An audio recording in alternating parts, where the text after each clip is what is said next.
오늘 하나님 말씀은 에베소서 6장 5절부터 9절까지입니다.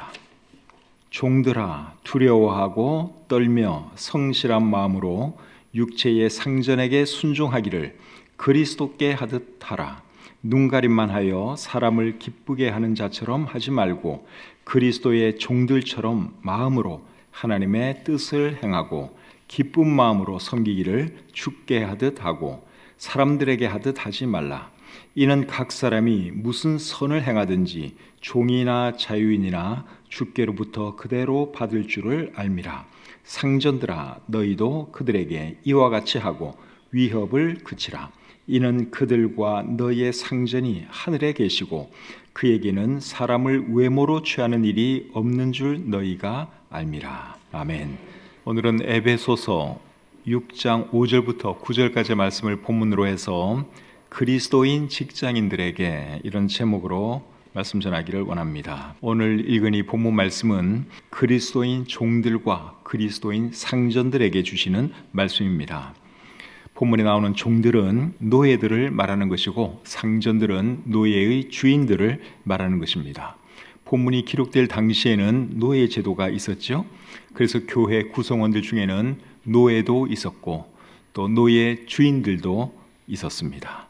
갈라디아서 3장 28절에 이런 말씀이 있습니다. 너희는 유대인이나 헬라인이나 종이나 자유인이나 남자나 여자나 다 그리스도 예수 안에서 하나이니라. 이 말씀을 보시면 그 당시 교회의 구성원들에 대해서 유대인이나 헬라인, 종이나 자유인, 남자나 여자 이렇게 분류를 하는 것을 보시는데 여기 나오는 종은 그 당시의 노예들입니다. 노예들이고 자유인은 노예가 아닌 사람들을 말하는 거예요. 그러니까 그 당시에 모든 사람은 노예 아니면 자유인이었어요. 둘 중에 하나예요. 남자 아니면 여자, 노예 아니면 자유인 이렇게 분류가 되었던 것이죠. 우리나라에도 옛날에 머슴이라고 하는 일종의 종이 있었는데 그때는 머슴과 주인이 한 교회에서 신앙생활을 하기도 했습니다. 머슴도 같은 교회를 나가고 또 주인도 같은 교회에서 이렇게 신앙생활을 한 그런 예가 있습니다.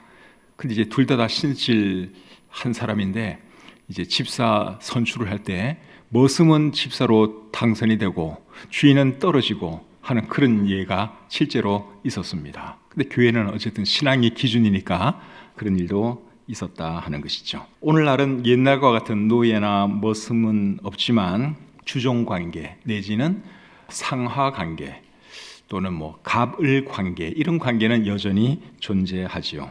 사람들이 모여 사는 곳에는 이런 관계가 없어지지 않습니다. 사람들이 있는 곳에는 어쩔 수 없이 갑을 관계, 상하관계, 주종관계 이런 것이 있을 수밖에 없습니다.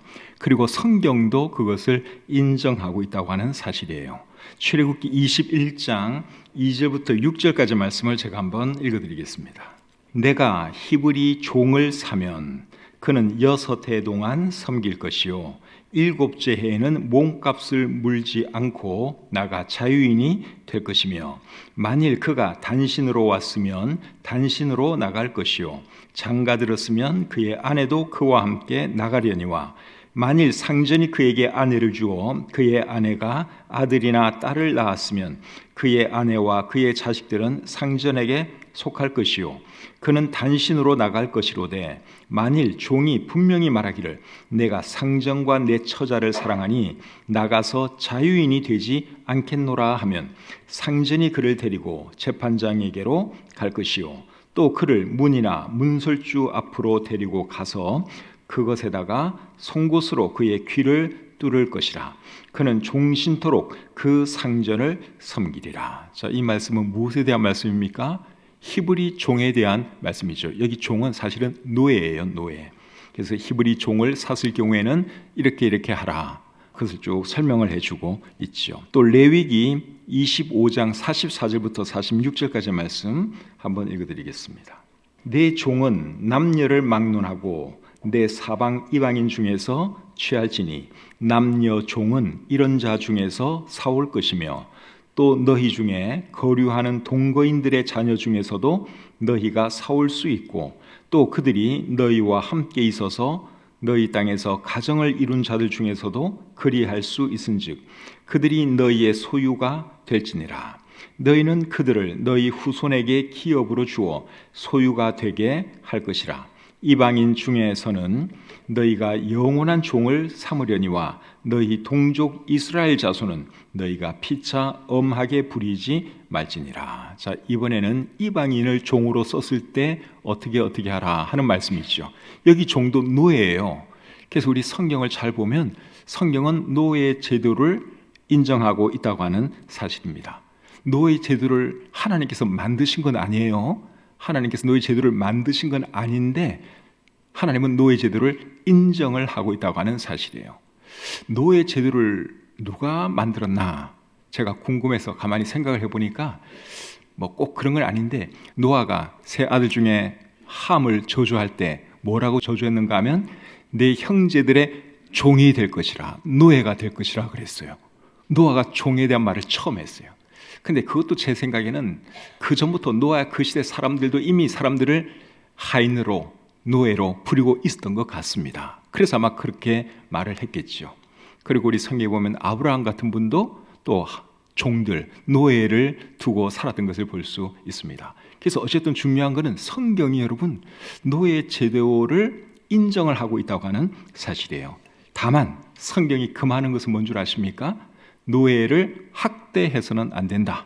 그것을 성경이 가르치고 있지요. 출애굽기 21장 26절 27절 보겠습니다. 사람이 그 남종의 한 눈이나 여종의 한 눈을 쳐서 상하게 하면 그 눈에 대한 보상으로 그를 놓아 줄 것이며, 그 남종의 이나 여종의 이를 쳐서 빠뜨리면 그 이에 대한 보상으로 그를 놓아 줄지니라. 주인이 어떻게 잘못하다가 종의 눈을 멀게 만들었어요. 그러면 그 종을 그냥 가게 해주라는 거예요. 그렇게 보상을 해주라 그 말이죠.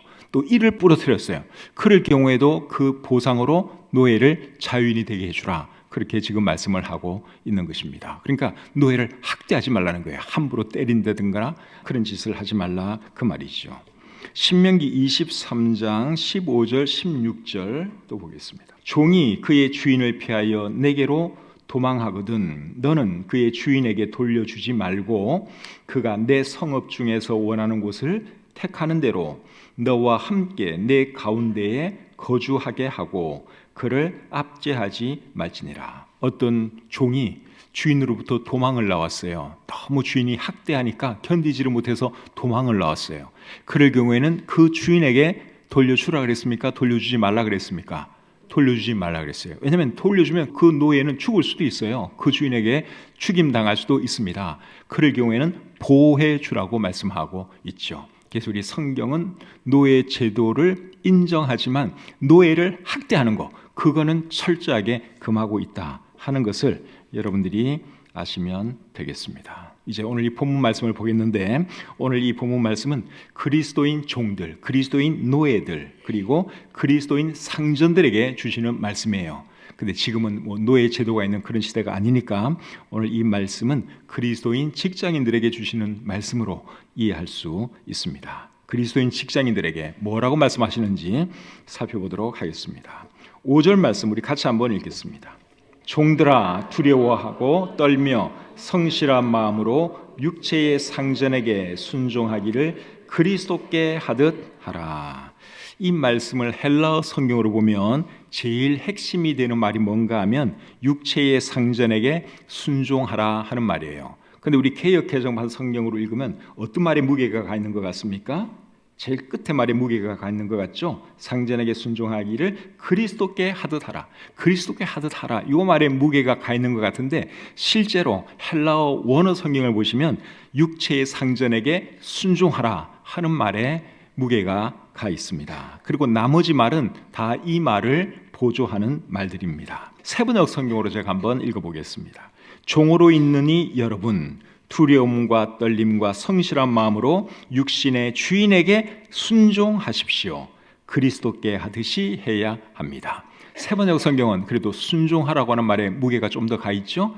원어에 조금 더 충실하게 번역을 해서 그런 것입니다. 그런데 이 순종하라는 말은 에베소서 6장 1절에도 나왔죠. 에베소서 6장 1절에 보면 자녀들아 주 안에서 너희 부모에게 순종하라 그렇게 말씀을 했고, 그리고 에베소서 5장 22절에 보면 순종하고 비슷한 말인 복종하라 하는 말을 하고 있습니다. 아내들이여 자기 남편에게 복종하기를 주께 하듯 하라. 그리고 오늘 이 본문에서는 주인에게 순종하라 그렇게 말씀을 하고 있죠. 계속 순종하라 순종하라 순종하라 이렇게 말을 하고 있는데, 이 말들은 사실은 다 에베소서 5장 21절 말씀을 적용하는 말씀이에요.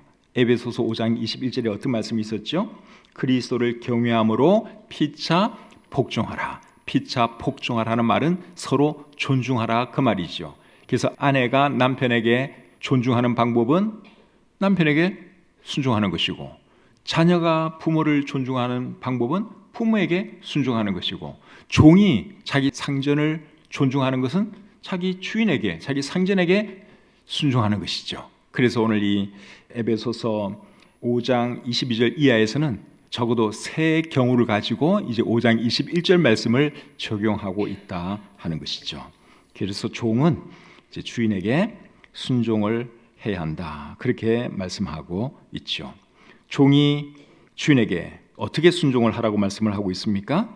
그리스도께 하듯 해야 하고, 또 성실한 마음으로 해야 하고, 두려워하면서 해야 한다 그렇게 말씀을 하고 있지요. 5절 말씀을 세번역 성경으로 제가 한 번 더 읽어보겠습니다. 종으로 있느니 여러분 두려움과 떨림과 성실한 마음으로 육신의 주인에게 순종하십시오. 그리스도께 하듯이 해야 합니다.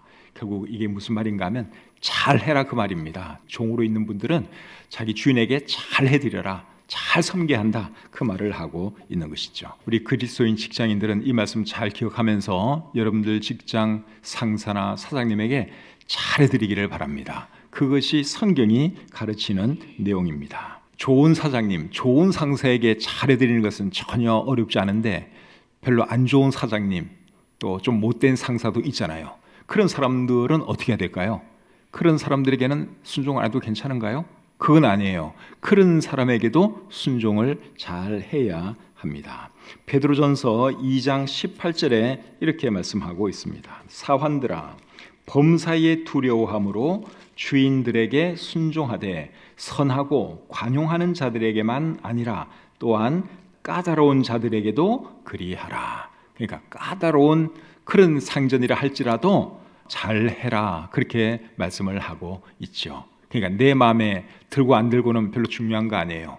어쨌든 하나님 말씀이 가르치는 것은 그 상전이 좋은 사람이든 안 좋은 사람이든 관계없이 일단 잘해야 한다 하는 것을 우리 성경은 가르치고 있습니다.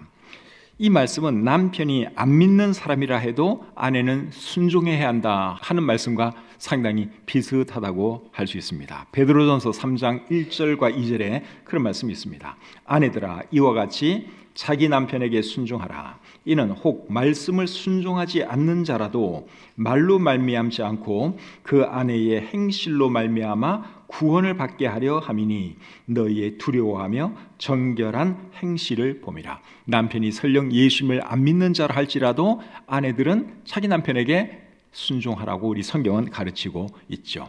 직장에서도 똑같아요. 사장님이 예수를 믿는 사람이든 안 믿는 사람이든 착한 사람이든 못된 사람이든 상관없이 어쨌든 내가 그분 밑에서 일을 하고 있다면 그분에게 최대한 잘해야 한다 하는 것이 성경이 가르치는 내용입니다. 그렇게 잘 하다 보면 못된 사장도 사람인데 저 사람이 참 착하네 이 정도는 알 거 아닙니까? 그렇게 해서 자기 밑에 사람을 좀 본받아서 착한 사람이 되면 제일 좋고, 뭐 그렇게까지는 안 된다고 할지라도 적어도 잘하는 그 부하 직원에 대해서는 좋은 인상을 가질 거 아닙니까? 그리고 부하 직원에 대해서 좋은 인상을 갖게 되면 그 부하 직원이 섬기는 하나님에 대해서도 좋은 생각을 갖겠죠. 그리고 기회가 돼서 복음을 전하게 되면 그 못된 사장님이라고 할지라도 교회 따라 나올지 예수님 믿게 될지 누가 알겠습니까? 그래서 직장생활 하시는 분들은 사장이나 상사가 좋고 나쁜 사람이고를 떠나서 하기는 무조건 잘해줘야 된다 하는 것이죠. 만약에 내 마음에 안 든다고 해서 사장에게 삐딱하게 한다든가 상사에게 반항을 한다든가 또 함부로 대한다든가 그렇게 되면 어떤 결과가 되겠습니까? 나도 그 사람에게 찍히지만 내가 믿는 하나님도 욕을 먹을 수 있다 하는 것이죠. 그래서 디모데 전서 6장 1절은 이렇게 말씀합니다. 무릇 멍에 아래에 있는 종들은 자기 상전들을 범사에 마땅히 공경할 자로 알지니 이는 하나님의 이름과 교훈으로 비방을 받지 않게 하려 함이라. 우리가 잘못하면 하나님이 비방을 받아요. 그러니까 우리는 무조건 사람들에게 잘해야 한다 하는 것이죠. 디도서 2장 9절과 10절은 또 이렇게 말합니다. 종들은 자기 상전들에게 범사에 순종하여 기쁘게 하고 거슬러 말하지 말며 훔치지 말고 오히려 모든 참된 신실성을 나타내게 하라. 이는 범사에 우리 구주 하나님의 교훈을 빛나게 하려 함이라. 예수 믿는 부하 직원이 직장에서 잘하면 결국은 하나님의 이름이 올라가고 하나님의 교훈, 하나님의 말씀이 올라가는 거예요. 아, 저 사람이 예수님을 믿어서 저렇게 착하구나, 저렇게 성실하구나, 그러면서 하나님을 높이게 되는 것이죠. 그렇게 할 수 있는 우리 모든 직장인 성도님들이 되시기를 바랍니다.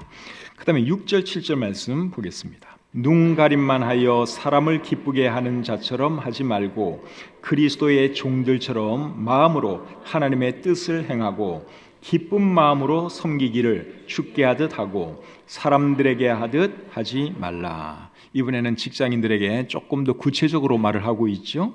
세 가지를 말하고 있는데 첫째는 눈가림만 하지 말라, 그렇게 말하고 있습니다. 사장님이나 상사가 지켜보고 있으면 열심히 일하는 척하고 안 보면 놀고 농땡이 부리고 그러지 말라, 그 말이죠. 사장님이나 상사가 보든지 안 보든지 열심히 성실히 일하라, 그 말입니다. 사장님은 안 볼지 모르지만 누가 보고 있는 줄 아십니까? 하나님이 보고 계세요. 하나님은 우리의 모든 행동을 다 지켜보고 계시죠. 요셉이 여러분 억울하게 노예로 팔려갔는데도 불구하고 얼마나 열심히 일을 합니까? 정말 성실히 일을 했죠.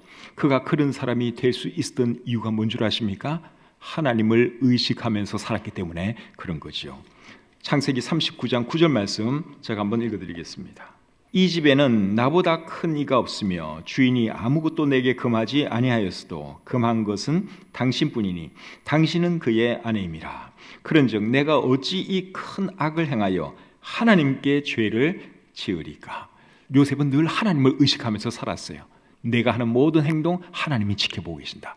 내가 하나님 앞에 죄를 지어서는 안 된다. 늘 그 생각을 하면서 살았기 때문에 열심히 일을 했고 성실히 살아갈 수가 있었던 것이죠. 두 번째로 말하는 내용은 뭔가 하면 마음으로부터 하나님의 뜻을 행하는 그리스도의 종들처럼 하라 하는 것을 말씀하고 있습니다. 6절 하반절을 여러분 다시 한번 보겠습니다. 중간부터 보시면 그리스도의 종들처럼 마음으로 하나님의 뜻을 행하고, 그리스도의 종들처럼 마음으로 하나님의 뜻을 행하고 하는 말은 마음으로부터 하나님의 뜻을 행하는 그리스도의 종들처럼 하라, 그 말입니다. 그리스도의 종들이 하나님의 뜻을 행할 때 어떻게 행하죠? 마음으로부터 최선을 다하죠. 그렇게 직장인들도 자기 상사와 사장을 섬기라, 그 말입니다. 그것이 6절 하반절 말씀의 의미예요. 마음으로부터 하나님의 뜻을 행하는 그리스도의 종들처럼 우리 직장인들도 그렇게 직장 생활을 해야 하는 것입니다. 세 번째로 하는 말은 기쁜 마음으로 섬기라 그랬습니다. 기쁜 마음으로 섬기라. 7절 말씀 제가 다시 한번 읽겠습니다. 기쁜 마음으로 섬기기를 주께 하듯 하고 사람들에게 하듯 하지 말라. 자, 이번에는 기쁜 마음으로 섬기라 그랬는데 이 말은 좋은 마음으로 섬기라, 온 마음으로 섬기라, 그 말입니다. 다윗이 하나님을 섬길 때 그런 마음으로 하나님을 섬겼습니다. 역대상 28장 9절에 이렇게 기록이 되어 있습니다. 내 아들 솔로몬아, 너는 내 아버지의 하나님을 알고 온전한 마음과 기쁜 뜻으로 섬길지어다. 다윗이 솔로몬에게 한 말입니다. 아들 솔로몬에게 뭐라 그랬는가 하면 너는 네 아버지의 하나님을 알고 온전한 마음과 기쁜 뜻으로 섬길지어다. 근데 다윗은 말만 이렇게 한 것이 아니라 실제로 그 자신이 하나님을 그렇게 섬겼어요. 정말 온전한 마음과 기쁜 뜻으로 하나님을 잘 섬겼죠. 그리고 솔로몬도 그렇게 섬기라고 말을 해주고 있습니다. 그래서 우리 직장인들은 직장에서 사장님 아래서 일을 하고 또 상사 아래서 일을 할 때 이런 마음으로 일을 해야 하는 것이죠. 기쁜 마음으로 섬겨야 하는 것입니다. 세 가지를 말씀드렸는데 이 세 가지를 실천하면 직장에서 모범사원 소리 들을 것 같지 않습니까? 이렇게만 하면 눈가림 안 하죠. 또 마음으로부터 하나님의 뜻을 행하는 그리스도의 종들처럼 하지요. 기쁜 마음으로 섬기죠. 이러면 제가 볼 때는 누구라도 모범사원 됩니다. 근데 우리 그리스도인들은 모범사원이 되어야 됩니다. 그래야지 하나님이 영광을 받으시기 때문에 그렇죠. 8절 말씀 계속 보겠습니다. 이는 각 사람이 무슨 선을 행하든지 종이나 자유인이나 주께로부터 그대로 받을 줄을 알미라. 무슨 말을 하고 있습니까? 하나님은 그 사람이 누구든지 간에 선을 행하면 행한 대로 갚아주신다. 그 말씀을 하고 있죠. 그것이 직접적인 하나님의 일이 아니라 할지라도 갚아주십니다. 교회에서 한 봉사가 아니라 할지라도 선을 행했으면 하나님께서는 갚아주십니다. 무슨 선이라도 선을 행하면 하나님께서 갚아주신다고 여기 말씀하고 있죠. 그렇기 때문에 우리 직장 생활하시는 분들도 직장에서 선을 행해야 합니다. 지금 그걸 가르치고 있는 거죠. 직장에서 내가 어떤 선을 행할 수 있을까? 우리 직장 다니는 분들은 잘 생각을 해보셔요. 그거까지 제가 가르쳐 줄 수는 없고 여러분의 상황을 모르니까 여러분 직장 상황에서 내가 할 수 있는 선이 뭘까? 내가 어떻게 하면 좋을까? 잘 생각하시면서 오늘 이 말씀을 직장에 가셔서 한번 실천해 보시기를 바랍니다. 한두 번 하는 거는 뭐 별로 어렵진 않아요. 한두 번 내가 좋은 일 하는 거 그건 할 수 있어요. 근데 꾸준히 하는 것이 쉽지가 않죠. 근데 꾸준히 이 말씀대로 선한 일을 하면 어쩌면 여러분 표창장 받을 수도 있어요. 모범사원 정말 저 사람 신실한 사람이다. 상 줄 수도 있어요. 또 그런 상 안 받는다고 할지라도 칭찬 듣게 될 것입니다. 저 사람은 저렇게 참 착하네, 저렇게 좋은 일을 많이 하네. 그러면서 여러분 칭찬하지 않겠어요? 주변 사람들이 다 칭찬하죠. 사장님도 굉장히 좋아할 것입니다. 그런데 꾸준히 선을 행하는 게 이게 쉽지가 않아요. 한두 번 하는 건 누구든지 할 수 있는데 꾸준히 선을 행하는 거 그게 쉽지가 않습니다. 그래서 데살로니가 후서 3장 13절은 이렇게 말을 하는 거예요. 형제들아 너희는 선을 행하다가 낙심하지 말라. 선을 행하다가 낙심할 가능성이 높으니까 이런 말을 하는 거죠. 내가 열심히 꾸준히 선한 일을 하는데도 아무도 나를 안 알아줘요. 뭐 칭찬 한마디 없어요. 그러면 어떤 마음이 들겠습니까? 에이 안 할란다, 때려치자, 이런 생각 들겠죠. 그래서 그렇게 하지 말고 그래도 낙심하지 말고 꾸준히 선을 행하라. 우리 성경이 그것을 말씀하고 있는 거예요. 갈라디아서 6장 9절은 또 이렇게 말하죠.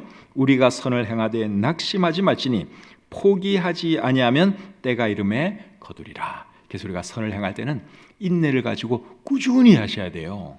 헌신도 마찬가지, 교회 사람 봉사도 마찬가지예요. 하여튼 뭐든지 꾸준히 한두 번 반짝하고 마는 거 이거는 여러분 누구나 할 수 있어요. 근데 꾸준히 하는 거 그게 어렵습니다. 근데 우리 성경은 그렇게 하라고 가르치고 있는 거죠. 우리 직장 다니는 분들 직장에서 내가 어떤 선한 일을 할 수 있을까 생각을 하세요.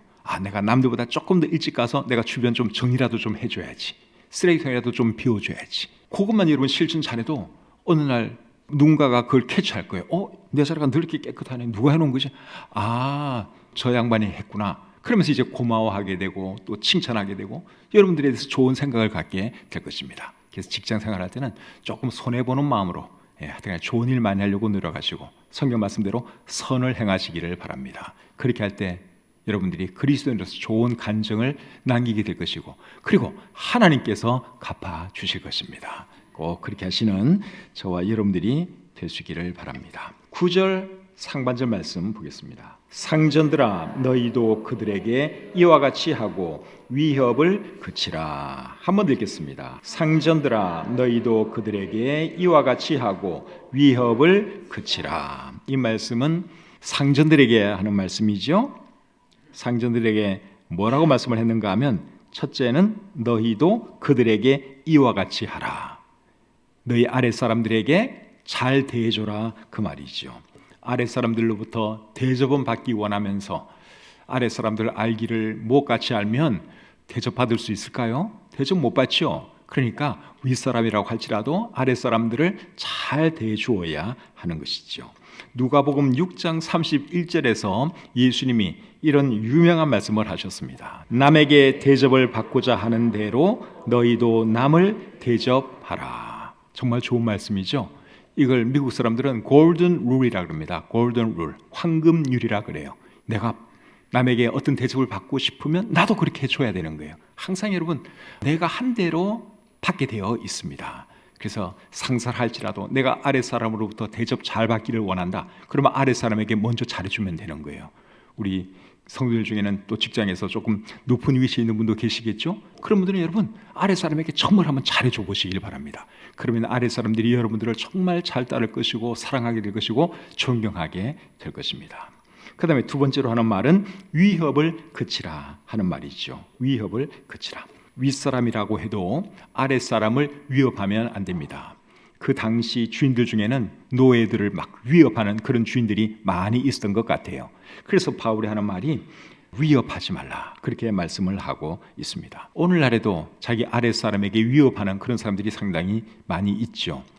외국인 노동자를 채용하고서 이제 그들의 어떤 법적인 약점을 이용해서 막 위협합니다. 돈도 잘 안 주려고 하는 그런 나쁜 고용주도 있고, 또 힘없는 직원을 인격적으로 무시하고 모독하는 그런 못된 직장 상사도 있는 것이 현실입니다. 그런데 그리스도인 고용주, 그리스도인 상사들은 절대로 그렇게 하면 안 됩니다. 누가 보고 계세요? 하나님이 보고 계십니다. 하나님께서 다 보고 계셔요. 그래서 하나님은 한 대로 갚으시는 분이기 때문에 우리가 아랫사람을 대할 때도 정말 최선을 다해서 존중하면서 대해야 하는 것이죠. 상전들 위에도 상전이 계시는데 그 상전이 누구시죠? 하나님이시죠? 그래서 우리 하나님은 이 땅의 상전들이 자기 아랫사람을 어떻게 대하는지 다 보고 계십니다. 그렇기 때문에 상전들은 아랫사람을 절대로 함부로 대하면 안 되죠. 골로새서 4장 1절에 이런 말씀이 있습니다. 상전들아, 의와 공평을 종들에게 베푸지니 너희에게도 하늘에 상전이 계심을 알지어다. 우리 상전 되시는 분들은 이 말씀 잘 기억하셔야 될 것 같아요. 내 위에 누가 계신다고요? 하나님이 계셔요. 자기 밑에 있는 사람들만 보지 말고 내 위에 있는 하나님이 계신다 하는 것을 의식하면서 살아야 합니다. 그리고 9절 끝에 보시면 하나님에게는 사람을 외모로 취하는 일이 없다 그랬는데 이게 무슨 말일까요? 하나님에게는 사람을 외모로 취하는 일이 없다. 이 말은 하나님은 사람을 차별하지 않는다. 신분이 낮다고 무시하고 신분이 높다고 우대하는 분이 아니다, 그 말이죠. 여러분, 하나님 앞에서는 모든 사람이 동등합니다. 하는 일이 다르고 맡은 역할이 다르다 할지라도 하나님 앞에서는 모든 사람이 동등합니다. 모든 사람이 법 앞에 동등한 것처럼 하나님 앞에서는 모든 사람이 신분, 귀천 관계없이 다 동등합니다. 그렇기 때문에 사람을 대할 때는 존중해 줘야 하는 것이죠. 내가 계급이 높다고 해서, 사회적인 신분이 높다고 해서 아랫사람을 무시하거나 인격을 모독하거나 그런 일을 해서는 절대로 안 되는 것입니다. 항상 아랫사람이라고 해도 존중해 줘야 되고 또 예의를 갖추어서 대해 주어야 하는 것이죠. 그것이 하나님께서 모든 사람에게 바라는 겁니다. 그것이 에베소서 5장 21절 말씀의 의미죠. 에베소서 5장 21절, 정말 짧은 말씀인데 여러분 외우셨어요? 그리스도를 경외함으로 피차 복종하라. 그리스도를 경외함으로 피차 복종하라. 이게 하나님께서 모든 사람들 사이에게 주신 대원칙이에요. 서로 우리는 존중해줘야 하는 것입니다. 누구를 무시하고 멸시하고 모독하고 학대하고 그래서는 절대로 안 되는 겁니다. 구약 성경에 보면 보아스라고 하는 사람이 나오는데 이 사람이 이런 면에서는 제가 볼 때 정말 본이 되는 사람이라고 생각이 들어요. 사람을 얼마나 존중을 잘해주는지 모릅니다. 룻기 2장 4절 제가 한번 읽어드리겠습니다. 마침 보아스가 베들레헴에서부터 와서 베는 자들에게 이르되 여호와께서 너희와 함께 하시기를 원하노라 하니 그들이 대답하되 여호와께서 당신에게 복 주시기를 원하나이다 하니라. 보아스는 굉장히 돈이 많은 사람이거든요. 넓은 밭을 가지고 있었던 사람이에요. 근데 자기 밭에서 일하는 사람들에게 이분이 뭐라고 인사합니까? 여호와께서 너희와 함께 하시기를 원하노라. 그렇게 인사를 했습니다. 자기 밑에서 일하는 사람들에게 그렇게 인사를 했어요. 그랬더니 그 밑에서 일하는 사람들이 또 뭐라고 대답을 합니까? 여호와께서 당신에게 복 주시기를 원합니다. 그렇게 또 인사를 했죠. 얼마나 복이 좋습니까? 직분으로는 차이가 많이 나는 사람이죠. 보아스는 세상적으로도 유력한 사람이고 밭에서 일하는 사람들이야 뭐 별 볼 일 없는 사람일 수 있잖아요. 그럼에도 불구하고 이렇게 사람을 존중하고 이해를 갖추어서 대해주었다 하는 것이죠. 그러니까 아래 사람들이 다 보아스를 존경하는 거죠. 그 다음에 8절 9절 보겠습니다. 보아스가 룻에게 이르되 내 딸아 들으라. 이삭을 주우러 다른 밭으로 가지 말며 여기서 떠나지 말고 나의 소녀들과 함께 있으라. 그들이 베는 밭을 보고 그들을 따르라. 내가 그 소년들에게 명령하여 너를 건드리지 말라 하였느니라. 목이 마르거든 그릇에 가서 소년들이 기러온 것을 마실지니라 하는지라. 이 장면이 이제 보아스가 룻을 처음 만나서 룻에게 한 말이에요. 딱 보니까 못 보던 한 젊은 여인이 자기 밭에서 이삭을 줍고 있는 거예요. 이제 어려우니까 이제 그것을 양식 삼아 먹기 위해서 남의 밭에 와서 이삭을 줍고 있었던 것이죠. 그 룻을 보고서는 보아스가 뭐라고 말을 합니까? 다른 밭으로 가지 말고 내 밭에서 편안하게 이삭을 주시오. 그렇게 말을 했죠. 내 소년들에게 당신을 건드리지 말라고 얘기했으니까 염려하지 말고 여기서 이삭을 주어도 됩니다. 그렇게 말을 했어요. 그리고 목마르면 저기 물이 있으니까 그 물 얼마든지 마셔도 됩니다. 정말 좋은 사람이죠. 그냥 무시할 수도 있는 한 여인이에요. 그런데도 불구하고 세심하게 관심을 가져주고 친절을 베푸는 거 보면 이 사람이 얼마나 참 훌륭한 인격자인가 하는 것을 알 수 있습니다. 14절부터 16절 또 보겠습니다. 식사할 때에 보아스가 룻에게 이르되 이리로 와서 떡을 먹으며 내 떡 조각을 초에 찍으라 하므로 룻이 곡식 베는 자 곁에 앉으니 그가 볶은 곡식을 주매 룻이 배불리 먹고 남았더라. 룻이 이삭을 주우러 일어날 때에 보아스가 자기 소년들에게 명령하여 이르되 그에게 곡식단 사이에서 죽게 하고 책망하지 말며 또 그를 위하여 곡식 다발에서 조금씩 뽑아 버려서 그에게 죽게 하고 꾸짖지 말라 하니라. 정말 좋은 사람이죠. 지금 룻이 배가 고파서 남의 밭에 이삭을 주스러 나왔어요. 근데 종들에게 뭐라고 지시합니까? 절대로 저 여자 불편하게 만들지 말고 너희들 그 추수할 때 조금씩 흘려가면서 추수를 해라. 그렇게 해서 저 여인이 많이 가져갈 수 있도록 그렇게 해주어라. 그런 사람이 보아스예요. 그래서 이 보아스가 정말 멋진 사람이에요. 그렇죠? 그래서 대인관계할 때, 사랑관계할 때 이렇게 해야 되는 거예요. 사람 무시하거나 멸시하거나 그러면 안 되고 비록 별 볼 일 없는 사람이라고 할지라도 참 따뜻하게 말을 해주고 축복해주고 이런 사람이 되어야 할 줄 믿습니다. 우리 그리스도인들, 직장인들 어떻게 직장에서 생활해야 하는지 오늘 잘 배우셨죠? 꼭 한번 실천해 보시기를 바랍니다. 제가 오늘 설교한 대로 여러분 정말 실천해 보세요. 머지않아 표창장 받을 수도 있어요. 또 표창장 안 받아도 칭찬 듣게 될 것입니다. 그리고 많은 사람들이 여러분들을 좋아하게 될 거예요. 그러면 여러분들이 복음을 전해도 그게 잘 통할 수 있습니다. 그렇게 해서 많은 사람을 얻고 또 많은 사람을 세워주고 또 무엇보다도 그렇게 함으로 하나님께 영광 돌리는 우리 모든 직장인들 또 모든 그리스도인들이 되시기를 우리 주님의 이름으로 축복합니다.